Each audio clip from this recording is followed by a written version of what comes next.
Hello and welcome to Detroit for the 2022 Concours d'Elegance. Yes, it's kind of poetic actually. We got, these are very artsy cars, and we're at the DIA Art Museum in Motown, so it's kind of fitting. Yeah, I like the little symmetry there. And of course, the usual fantastic cars are in attendance with some interesting oddballs that I never expected. But we start out with the Germans. There aren't many, although the Mercedes 300 SL with the rally, sort of paint job, air quotes, is a nice touch. And of course, based on the Sterling Moss signature and the open top, you can already guess that this is, yes, a Mercedes McLaren SLR Sterling Moss. One of the best looking cars of the 21st century. I think that's pretty safe. This is actually my favorite German car of the show, though. This is a Auto Union Monza DKW. I have never seen an Auto Union before because it's like a pre Audi thing. But yeah, I like it. I like seeing new manufacturers. Of course, the Bentley Speed 6 is phenomenal in British Racing Green with the Union Jack on side. Very 30s Le Mans-esque. This is another interesting Bentley. It's actually a handicapped accessible Bentley. It's a retro mod, and I kind of like that. It's not, as far as I'm aware, it's not actually an original. It's sort of a retro mod original in that regard, but whatever, still a nice touch for both inclusivity and style points. Speaking of style points, we got the Jaguar SS100 and the E-Type, both in silver, ironically. Silver was a very popular one, although Aston Martin really stepping up with the bright red, or this candy red, Aston Martin Vantage V8, and a new Vantage in the form of the F1 edition, which I always like seeing new cars, even if they are special editions, and yeah, seeing them, the F1 edition is nice with the wing, and the new V6 turbo-powered McLaren Arta, and there were actually a few interesting SUVs. I don't like SUVs normally, but the Rolls-Royce Cullinan, and a surprisingly good-looking Bentayga S. Yeah, Bentley Bentayga S looks pretty good in red and black highlights, so the more you know. The Italians were in full force, though, with the Alfa Romeo Montreal being a very nice touch. I love the Montreal, severely underappreciated. I'm also going to appreciate the Lamborghini Espada a lot more. There were two of them, and again, I kind of like it. It's not the best looking. The Huracan STO just looks evil, but the Espada looks pretty nice. Although the Huracan STO with the factory optioned black and red highlights is pretty mean looking. Ferrari had a very good showing. We had the 308 GT4, the 512 BB, although nothing could touch the STO. I thought that would be the best Italian car in show. The 330 GT gave it a good run. It was a very beautiful car, but the STO just looked mean. And despite a few other Ferraris, including a Roma and an F12, nothing would beat it until the F40 showed up. Yeah. I love the F40. It's my favorite Ferrari ever, except for maybe the GTO, but this is far more raw in its performance, and like old school, no weight, carbon fiber, the door handles are freaking string. Seeing an F40 is a phenomenal thing. I love the look of it. It's one of my favorite cars I've seen this year, much less at this show.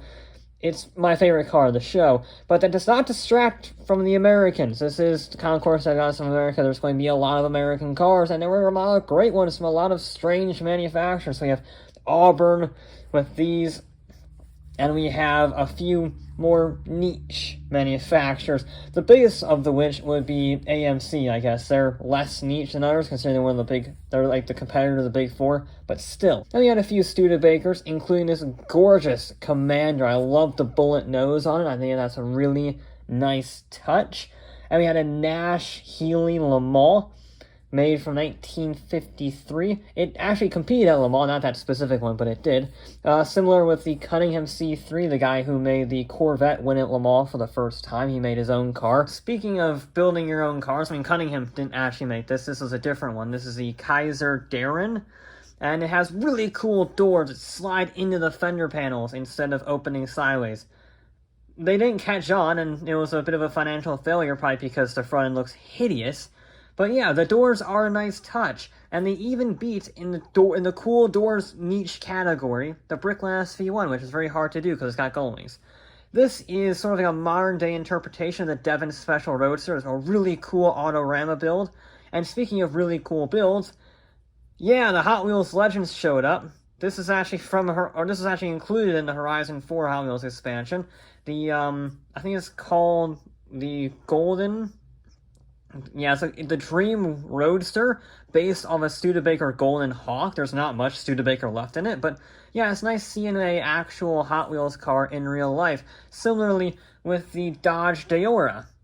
Yeah, like the original, not the Deora 2, the original Deora from the 60s. So you can see like the entire canopy opens, that's how you get in the car, which like the steering wheel is off to the side. Really cool little details on the original Deora that the one from the FH5 expansion is based off of.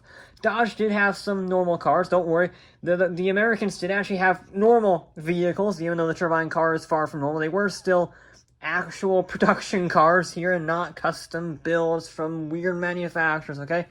Cadillac had the V16 powered luxury car from 1931, because you need more cylinders, or in the case of the 59 Eldorado, you need more length and more fin and more chrome, because it looks awesome.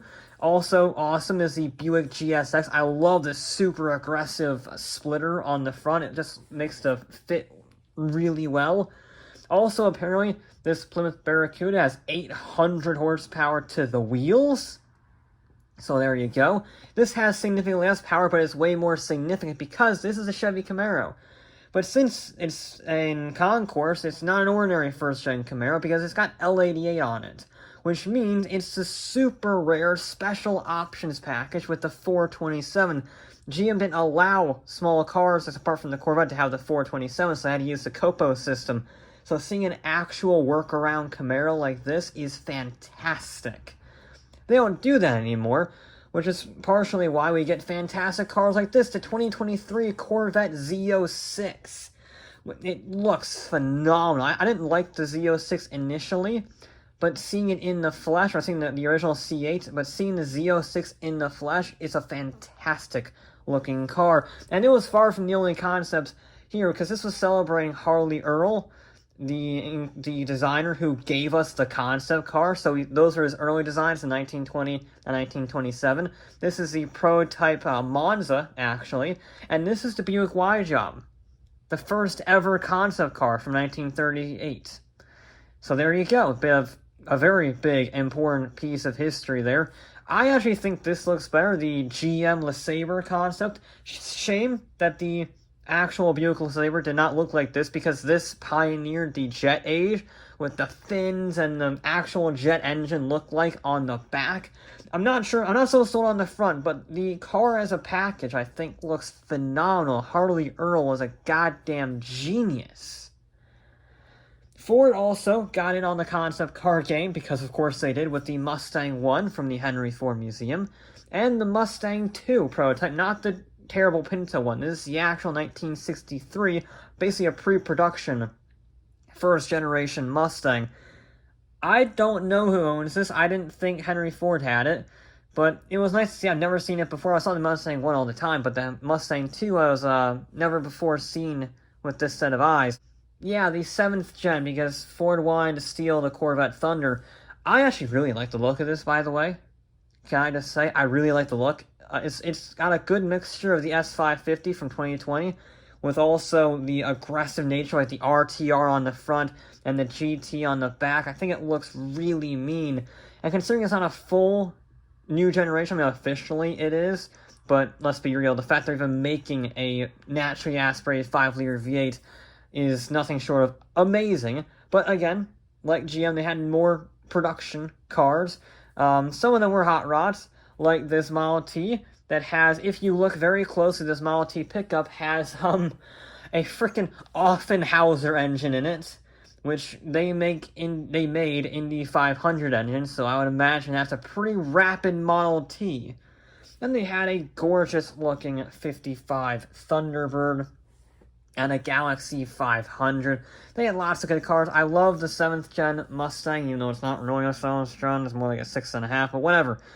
But the classics are where it's really at. The Ford Torino Cobra with the 428 Cobra, that same engine as that Boss 429, and Shelby actually had a pretty good appearance with both the 66 GT350 and the 69 GT500, and a really interesting dichotomy, because we had a 289 Shelby Cobra with the normal 289 V8, and the heavily reworked to make the massive 427 fit into the Cobra. It's really interesting seeing the comparisons between the two of them, seeing how much was redesigned in the 289 compared to the later 427.